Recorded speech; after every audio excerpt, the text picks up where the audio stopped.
বন্ধু, তোরা কি রোজা আছিস? আমি তো রোজা আছি। তোরা কি আছিস? হ্যাঁ, আমরা দুজনে রোজা। তা আমরা সবাই রোজা। বন্ধু, তোদের মসজিদে আজকে তাহলে কি ইফতারি দিচ্ছে রে? বন্ধু ওরে যেন কইস না, আমাদের মধ্যে বিরিয়ানি দেবে, তাই আমাদের ব্যাগে ফোন করে দেবে। এ ও ঠিকই কইছে। ওরে যেন কোশ না আমাকে মসজিদে বিরিয়ানি দেবে, তাহলে আমাকে ভাগ্য আসলে কম পড়ে যাবে না। তুই ঠিক কইছিস, করছি ওরে দাঁড়া। বন্ধু, আমাদের মসজিদে রে আজকে গুড় আসিরে দেবেন রে। ভালো না? তুই তোকে মসজিদে কোশ্চেন রে ইফতারি, আমাকে মসজিদে গুড় আসিরে দেবে। কি তোদের মসজিদে তাহলে সিঁড়ি আর গুড় দিচ্ছে?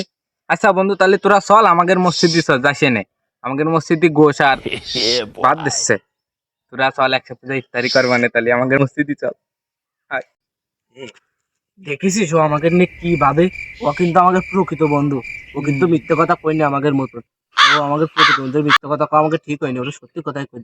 বন্ধু, আসলে সত্যি কথা কি, আমাদের মসজিদে না চিড়ি আর গুড় দিচ্ছে না, আমাদের মসজিদে বিরিয়ানি দিচ্ছে। তুই চল বন্ধু, তুই তো আমাকে প্রকৃত বন্ধু, দেখ তুই চল আমাদের আমাদের মসজিদেই যাইস নে।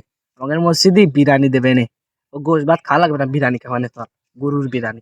এই, আমাদের মসজিদে আজকে তো ইফতারই নেই। তোদের পেটেতে সত্যি কথা বের করার জন্যই তো আমি এই মিথ্যে কথা কলাম।